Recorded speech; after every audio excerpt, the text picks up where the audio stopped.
Hello and welcome back again to my YouTube channel the miracle hub. So इस video में अगेन हम importance of sleep ही cover कर रहे हैं। लास्ट वीडियो में हमने डिस्कस किया, देखा कि कैसे नींद ना पूरी होने से हमारे सेंट्रल नर्वस सिस्टम पे, रेस्पिरेटरी सिस्टम पे और इम्यून सिस्टम की वर्किंग पे असर पड़ रहा है। आज हम इस वीडियो में जानेंगे कि कैसे नींद ना पूरी होने से हमारे डाइजेशन और हार्ट पर भी असर पड़ता है। एक सिर्फ नींद हमारी हेल्थ के लिए कितनी ज़्यादा ज़रूरी है, ये इन दो वीडियोस को कंप्लीट अगर हम देख लेते हैं तो हमें समझ आ जाएगा। और वीडियो के एंड में मैं आप लोगों के साथ कुछ प्रिवेंशन मेजर्स भी शेयर करने वाली हूँ कि आप किस तरीके से एक अच्छी और गहरी नींद ले सकते हैं। ऐसा आपको क्या करना चाहिए कि आपका स्ट्रेस कम हो जाए। वीडियो को एंड तक जरूर देखें, और अगर फर्स्ट पार्ट आपने मिस कर दिया है तो लिंक नीचे डिस्क्रिप्शन में मेंशन रहेगा। लास्ट तक वीडियो में बने रहिए प्रिवेंशन या बचाव के तरीके जानने के लिए। Now moving on to the topic, digestive system. Digestive system पे क्या इफेक्ट आता है? बहुत ज़्यादा खाने और कोई फिजिकल एक्टिविटी नहीं करने से भी नींद ना आने का रिस्क बढ़ जाता है। ये बहुत ही ज़्यादा ज़रूरी है कि आप एक ऑप्टिमम अमाउंट में अपना जो डाइट है वो रखें। जितना आपको ज़रूरी है सिर्फ उतना खाएं, बहुत ज़्यादा ना खाएं। और दूसरा, आप कोई ना कोई फिजिकल एक्टिविटी ज़रूर कीजिए, चाहे 30 मिनट्स आप मॉर्निंग में वॉक ही क्यों ना करें। उसके ऊपर भी मैंने एक वीडियो शेयर किया हुआ है कि उसके क्या बेनिफिट्स हैं। आप सिर्फ 30 मिनट्स अगर वॉक भी करते हैं तो आपको कोई बहुत ज़्यादा एक्सरसाइज करने की ज़रूरत भी नहीं है। इस तरीके से अपने आप को फिजिकली एक्टिव रखना बहुत ज़्यादा ज़रूरी है, अदरवाइज उससे भी नींद ना आने का रिस्क बढ़ जाता है। स्लीप आपके दो हॉर्मोन्स लेप्टिन एंड ग्रेलिन के लेवल्स को इफेक्ट करता है, और ये जो हॉर्मोन्स हैं ये आपके हंगर यानी भूख की फीलिंग को कंट्रोल करते हैं। लेप्टिन का क्या काम है? लेप्टिन आपके ब्रेन को बताता है कि आपने जो खाना खा लिया है वो सफिशिएंट है आपकी बॉडी के लिए, अभी आपको इसके ज़्यादा नहीं खाना है। लेकिन जब आप नींद पूरी नहीं लेते हैं तो उससे क्या होता है कि लेप्टिन का जो प्रोडक्शन है या जो रिलीज है वो कम हो जाता है, उसका लेवल कम हो जाता है, रिड्यूस हो जाता है। एंड ग्रेलिन का जो लेवल है वो बढ़ जाता है। एंड ग्रेलिन आपकी एपेटाइट को स्टिमुलेट करता है, मतलब कि वो आपके ब्रेन को ये सिग्नल देगा कि अभी मुझे और कुछ खाना है। आपको भूख नहीं होगी, बट बिकॉज आपका ये हार्मोनल इम्बैलेंस हुआ, लेप्टिन कम होके ग्रेलिन ज्यादा हो गया जो कि भूख लगने के लिए हार्मोन है, इसीलिए आप खाएंगे। इस तरीके से आपके डाइजेस्टिव सिस्टम पे भी नींद ना पूरी होने का असर होता है। नेक्स्ट है कार्डियोवैस्कुलर सिस्टम। नींद आपके उन सभी बॉडी प्रोसेसेस को अफेक्ट करती है जो आपके हार्ट और ब्लड वेसल्स को हेल्दी रखता है, और साथ ही आपके blood pressure and blood sugar level को भी। नींद आपकी बॉडी की एबिलिटी में भी बहुत इंपॉर्टेंट रोल प्ले करती है ताकि वो हार्ट और ब्लड वेसल्स को भी हील और रिपेयर कर सके। जो लोग प्रॉपर नींद नहीं लेते हैं उनको हार्ट प्रॉब्लम का रिस्क और भी ज़्यादा बढ़ जाता है।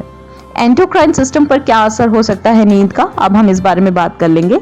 हार्मोन प्रोडक्शन आपकी नींद पर डिपेंड करता है, जैसे कि हमने ऊपर भी बात किया है किस तरह से लेप्टिन एंड ग्रेलिन का लेवल जो है वो डिपेंड करता है नींद पर। सेम वे में एक एग्जाम्पल मैं आप लोगों को बताऊंगी। टेस्टोस्टेरोन के प्रोडक्शन के लिए आपको एटलीस्ट 3 घंटे की बहुत गहरी नींद चाहिए होती है, एक अच्छी गहरी नींद चाहिए होती है। अच्छी और गहरी नींद नहीं आने से ग्रोथ हार्मोन्स का प्रोडक्शन इफेक्ट होता है, स्पेशली बच्चों में और टीनेजर्स में। ये हार्मोन हेल्प करते हैं बॉडी को muscle mass, repair cells and tissues बनाने में। सिर्फ अगर हमारी नींद नहीं पूरी हो रही है तो आप देखेंगे कि कैसे हेल्थ डिटीरियोरेट होना शुरू हो जाती है, बिकॉज हमारे ग्रोथ हार्मोन्स जो है वो प्रोड्यूस नहीं हो रहे हैं।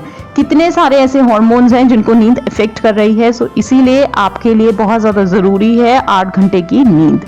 बिहाइंड द सीन्स अगर हम बात करते हैं, मतलब कि बिहाइंड द सीन्स मैंने क्यों वर्ड यूज़ किया है, बिकॉज हमें सामने अपने शरीर में वो चेंजेस इतनी जल्दी दिखाई नहीं देते हैं, बट हमारी बॉडी में नींद ना पूरी होने की वजह से बहुत सारी ऐसी चीज़ें होती हैं। स्लीप डेप्रिवेशन जो है वो आपके बहुत सारे इंटरनल बॉडी के इंटरनल सिस्टम के साथ इंटरफेयर कर सकता है, उसको इफेक्ट कर सकता है, और आप इनिशियल साइंस एंड सिम्टम्स को देख भी नहीं पाते हैं और वो चीज़ इफेक्ट कर रही होती है।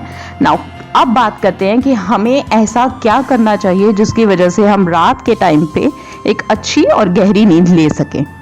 सबसे पहले तो अगर आप दिन में सोने की आदत रखते हैं तो या तो उसको थोड़ा सा लिमिट कर लीजिए, मतलब सिर्फ आधे घंटे के लिए आपको लेना है एक मतलब पावर नैप जिसको हम कहते हैं, सिर्फ वो लेनी है। ऐसा नहीं है कि सोए हैं तो 4 घंटे सो के फिर उठ रहे हैं, उसकी वजह से रात को नींद नहीं आएगी।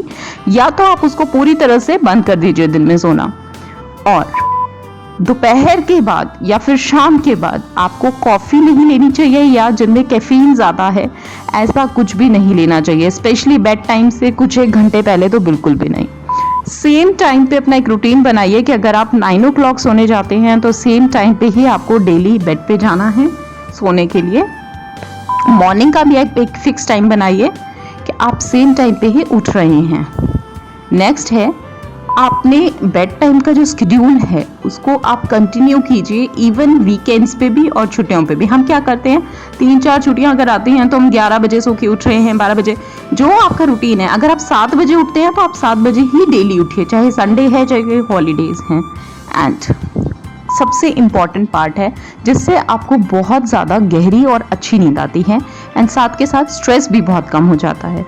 आपको नींद से 1 घंटा पहले मेडिटेट कर लें, कुछ रिलैक्सिंग एक्टिविटीज़ करें बेसिकली, जैसे कुछ पढ़ लीजिए या मेडिटेशन कर लीजिए या फिर बाथ ले लीजिए। सोने से कुछ 1 घंटे पहले आपको हैवी मील नहीं लेनी चाहिए। आपने सुना भी होगा कि रात का जो भोजन होता है वो हमें फ़कीर की तरह करना चाहिए, मतलब हमें कम खाना चाहिए, बहुत हैवी नहीं खाना चाहिए, थोड़ी सी भूख हमें रख लेनी चाहिए ताकि हम एकदम भरपेट खाना ना खाएं, उसकी वजह से हमारी नींद इफेक्ट होती है।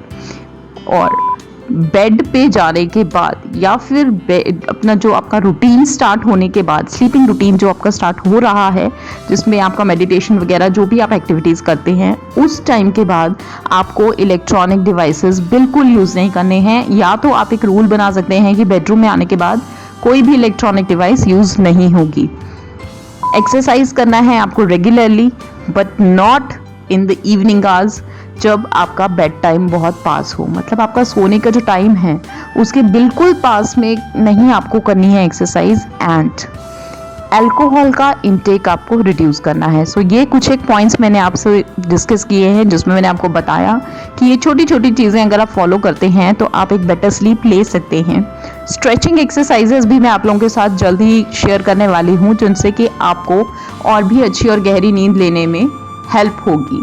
विद दिस आज का वीडियो मैं यहीं पे एंड कर रही हूँ। आई होप आप लोगों के लिए ये दोनों पार्ट्स ही बहुत यूजफुल रहे होंगे एंड आपको ये समझ में आया होगा कि क्यों आपके लिए 8 घंटे की नींद लेना इतना ज़्यादा ज़रूरी है। सो इसी तरह और भी हेल्थ रिलेटेड वीडियोज़ के लिए stay connected with me and मेरा मोटिवेशन लेवल अप करने के लिए प्लीज़ इस वीडियो को लाइक कीजिए, शेयर कीजिए एंड चैनल को सब्सक्राइब कीजिए।